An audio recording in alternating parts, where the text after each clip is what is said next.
So yan na mga kabisdak, what's up sa inyong lahat? Ito na naman si Bisaya ay mangulit na naman sa inyo. So yan mga kabisdak, tara samahan nyo ko panoorin itong laro ni Rika kontra kay Boss J. So resto 13, pero ito sarak na ito mga kabisdak. Puro na si Rika, tinambakan niyang kalaban niya na si Boss J. Rematch na ito mga kabisdak. Okay, so malaki ang ano dito, partida. Ang partida dito mga kabisdak, straight ball ito ha mga kabisdak. Sa mga baguhan dyan na hindi pa alam tong laro na ito kasi puro 10 balls or 9 balls ang napapanood nyo, ito straight balls or paunahan sa 61. Pero dito may binigay ang babaeng tirador na partida doon sa kalaban niya. So ang ano dito mga kabisdak ay papaliwanag ko lang yung patakaran. Eskalera ito 1 to 15, no? So nandyan lahat ng bola. Okay, so paunahan sa 61 pero nagbigay dito ng partida ang babaeng tirador mga kabisdak. So 45 lang ang huhulugin ng kalaban na si J. Tapos ang huhulugin niya ay 75. So lagi siya tirang bola. Tira dalawa kagad ay kumbaga kung maubos niya 1 to 13, lagi siyang magtitira ng dalawang bola. Kasi 29 yung may titira niya eh. So ganun kabigat itong partida na ito mga kabisdak. 45 ang hulugin ng kalaban. Tapos si Rika ay 75. Grabe, napakabigat na partida ito mga kabisdak. Pero tingnan nyo naman, tinambakan ang binansaga na Boss J. So rematch na ito mga kabisdak. 55k ang money game. So grabe, 7-12. Puro na dito ang babaeng tirador mga kabisdak. Resto 13 lang ito. Okay. So pumasok na ang uno. Okay, dos na. So maraming dito mga kabisdak, maraming palis or kalakaran itong laro na to, straight ball. Depende dito, wala silang budget lahat. Ang tinatawag na budget lahat ay kapag nasagi mo ibang bola, automatic ay tawag nito, spot or tutok. Ay wala, tutok pala to. Spot pala ilalagay sa gitna. Okay, so dito wala. Budget kasunod lang. Ibig sabihin, kapag dos ang tinitira, kapag nagalaw mo ang tres, matik yun, budget. Ayan, spot. Nilagay sa gitna ang dos. So, kailangan dito, kapag ikaw lalaro, kabisado mo yung spot area, kung mga ganyan, nasa gitna. Kasi mahirap din nasa gitna siya mga kabisdak. So maraming mga tirador na ganyan, hirap din dyan. Nasa gitna yung bola. Tapos may guhit kasi yan na hindi pwedeng lumagpas yung pamato kung saan mo ilalagay. Okay, so yun. Tutok tayo hanggang dulo kung tatapusin na ba ito ng babaeng tirador, no? Pumasok ang dos. Tira tres na. So puro na si Rika dito mga kabisdak, no? Pero yun, bago ang lahat, kung ikaw ay baguhan ka pa ay Bisaya, huwag mo naman sana ipag-guide ng nag-iisa mong subscribe. Diyan, pinutin mo na ang subscribe button. Malaking tulong na yun kay Bisaya, no? Maraming salamat. Naway pagpalain ka rin after mong isubscribe si Bisaya. Pagpalain sa health, pagpalain sa financial. No? Yun nga tinatawag na kasabihan. Health is wealth. Tama nga naman. Anhin mo naman yung sobrang daming pera mo dyan kung ikaw ay may sakit naman. Tama? So, kung base nyo, di ba, kakagaling lang ni Chris Aquino, no? So, wala. Talagang, kumbaga, yung pera talaga ay, kahit gaano ka pa karaming pera, kapag ikaw ay dinapuan ng sakit, ay unti-unting maubos yan. Kung hindi lang mayaman si Chris, no? Grabe. So, malaking bagay din yung pera, mga kabisdak. So, yun. Tutok tayo hanggang dulo na mga kabisdak. Samahan niyo ako kung sinong magwawagi dito sa laban na ito mga kabisdak. Okay, tera 4 na. Ayan na, inuunti-unti na ni Rika. Maraming ang mga babaeng tirador ngayon mga kabisdak, kaya hindi na basta-basta magtambay sa bilyaran. Tapos sasabihin may dayo, babae. Nako po, dali kayo. Good shot. Nako po, na-scratch. Scratch mga kabisdak. So doon lang yung bula. So walang tutok yan ha. Diyan lang yan sa may ano. May guhit kasi dyan yung lamisa. Okay. So scratch. Yan, hanggang dyan lang yan. May dalawang ano dyan, yung dalawang puti, yan ang pagitan. Or hanggang dyan lang yung ano, guhit, hanggang dyan lang ilalagay ang pamato. Hindi pwedeng lumagpas. Okay? Sa mga bago at hindi alam kung anong kalakaran ng street ball. So, yun. 45 lang ang hulogin ng kalaban ha. Pero nahulog niya, 3 pa lang. Ayan na. Ayan na. 3 pa lang nahulog niya. Ako dito kay Boss J. Tirang bahala. Dami-daming bulay. Ganyan ako dati pag binibigyan ako ng tirador ng ano. Papahulugin ko lang. Minsan 30 lang hinuhulog ko. Tinitira ko. Binabara-bara ko tira mga kabisdak si Alcano. Kilala nyo si Ronnie Alcano mga kabisdak. Nakalaban ko yan. Binigyan lang ako ng 27 lang yan. Tirador yan nadali ko yan. Kasi ang ginagawa ko, tinitira ko ng halimbawa pag mga ganyan. Ang dami-daming bulan yan. Pag natsambahan mo dalawa. Di tapos, iyak sa akin yan si Alcano. So shoutout kay Ronnie Alcano no. Siguro kung kilala nyo pa si Bisaya. Ito na si Bisaya. So after nun mga kabisdak, hindi na ako naghilig sa bilyar kasi matagal, ilang 3 years akong natutulog sa bilyaran. Hindi talaga yung sinasabing nagiging tirador or although may tira si Bisaya pero yun nga, hindi talaga gumagaling-galing. Mahirap mag-aral kapag yung ikaw na ay kumbaga, tigulang na, matanda na. Mahirap matuto kaya napakaswerte ng mga bata ngayon. Sila EJ, sila GB Sukal, di gawa ng talagang mabilis pa matuto at malinaw pa ang mga mata. Dahil mga bata pa silang natuto no, mga kabisdak. Kaya advantage yung mga batang nag-start ngayon maglaro ng bilyar, tuloy-tuloy nyo lang. Kasi malaking chance na balang araw, after 1 year, 2 years, kapag natutulog ka sa bilyaran, talagang matutunan mo. Ako po, natutulog sa bilyaran, lamang ang talo. Tsaka puro talaga puro talaga may pusta, hindi ako lalaro ng walang pusta. Kaya namumulubi ako that time. Kaya tinigil ko na, bininta ko na rin yung tako ko. Okay, ayan na. 3 pa rin ang hulog ni Boss J ha, mga kabisdak.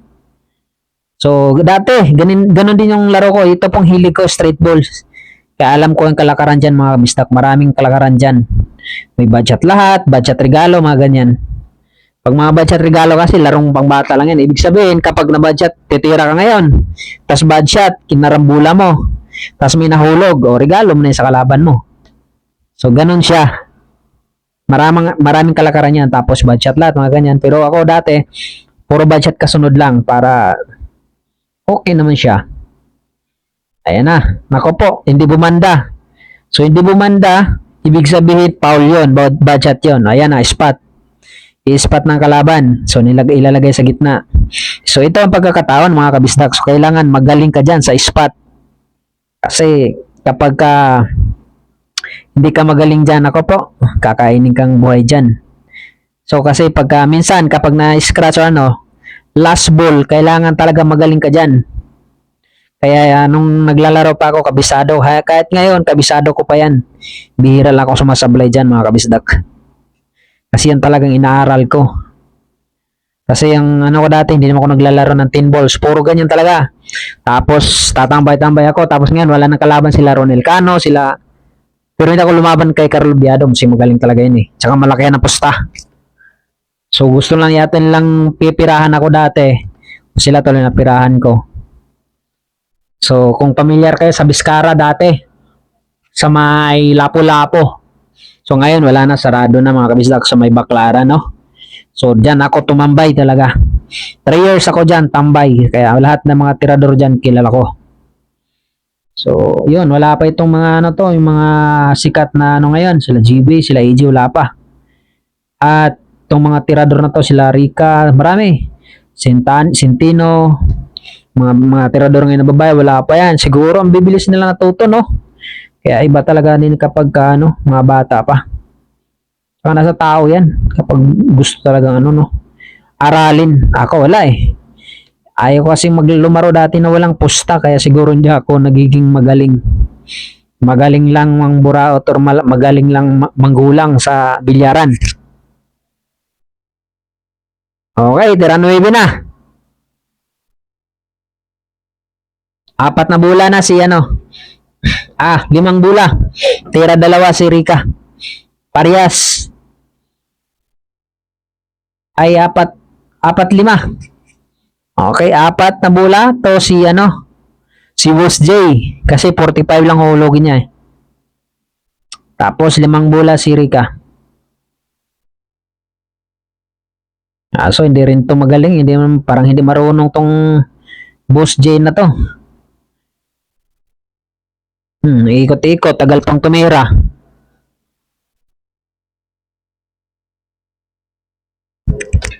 Ano Boss J?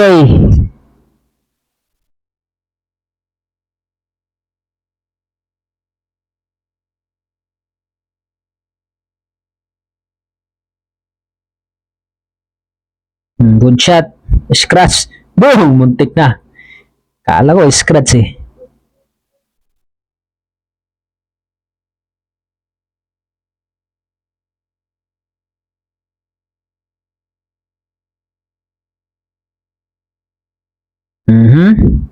Placing lang. Nako, nagamit ni Rica dito yung mga depensa niya sa 10 balls. Kawawa dito kalaban, kaya binaon talaga eh. Halos kalahati ang lamang oh. Pero totoo siya, napakabigat ng partida eh. 45-75. Pero wala eh. Tirador kasi to si Rica eh. Ayan na. Umopen na. Dito na magagamit niya yung ano, sa 10 balls saka 9 balls. Kalat na eh. Okay, tira 9. Pag nahulog niya 9, tigi-4 na bula sila.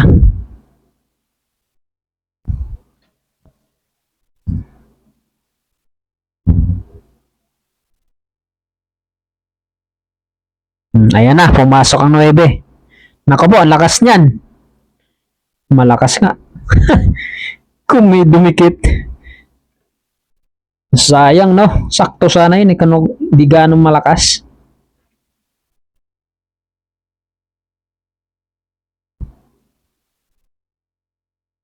Placing. Nako, yun ang sinasabi ko eh. Papahirapan talaga rin si Boss J dito. Mga ganyang ano, nako, crucial. Tsaka puro na dito si Rica mga kabisdak. Gagawin mo dyan. Pag na-budget ka, spot.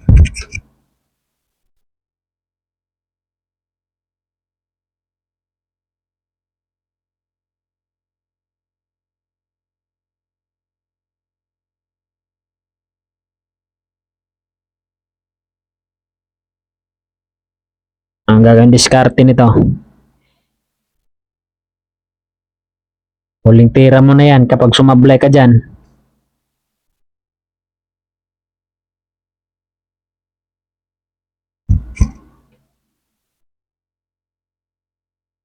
Kita wala. Patay, scratch. Muntik pa. Kala ko i-scratch eh. Tigi-4 na bula sila ha, mga kabisdak. Tigi-4, tira 2. Ganon din si Jay.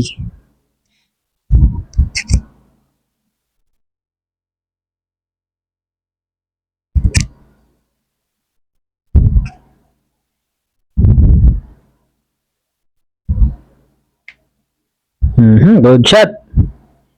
Placing lang. Pinahirapan talaga ang kalaban, no?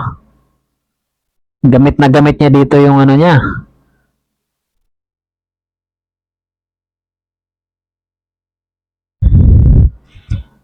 Pinahirapan si Boss J.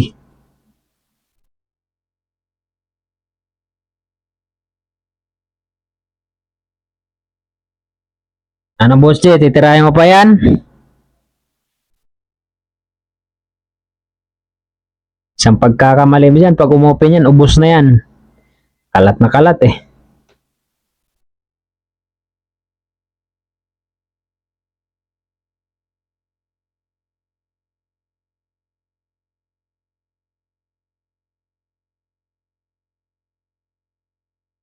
Pero lamang dito yung ano eh.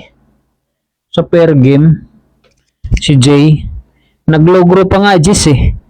Yung bata, mga kabisdak ng kulit eh. Puro na kasi. Kaya akala ano, bibigyan no. Pero iwan ko lang kung anong mangyayari dito. Tatapusin na ba ito ni ano, Rika o ano? Pagbibigyan pa. Ayan, pleasing na. Cover na naman.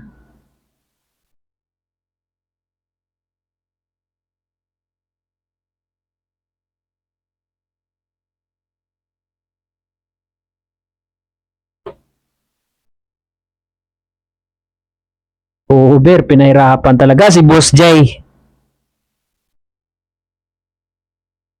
So shoutout sa mga solid kabisdak dyan, mga Bisayang dagko kagmay. Kumusta po kayong lahat sa mga solid supporters ni Bisaya?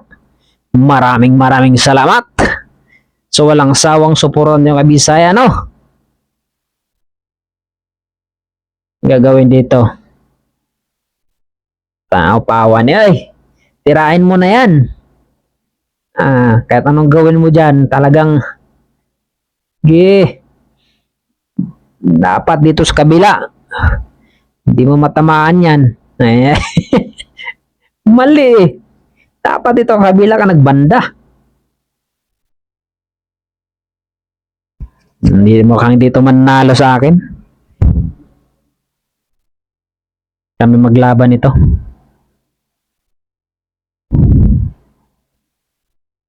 Tatawanan lang siya ni Rika. Nakaw. Baliwalo yan. Pag pumasok to, tapos 4 na bola na lang eh. 3 lang yung hulog niya eh.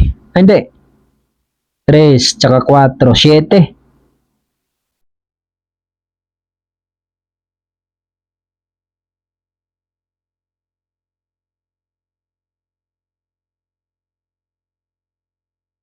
Patay. Dali. Tutok yan. Sumubra pa. Sumubra. Pero maganda pag nahulog yan. Para sa 12, nasa dulo.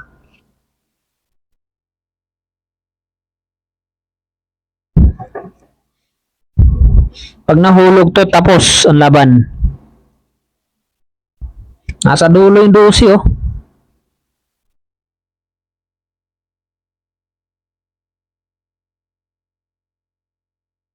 Sinipat ng maigi.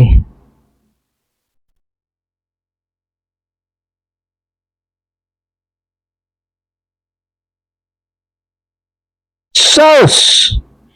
Ganda naman nun. Grabe naman yung tira na yun. Lupit ang ginawa, no?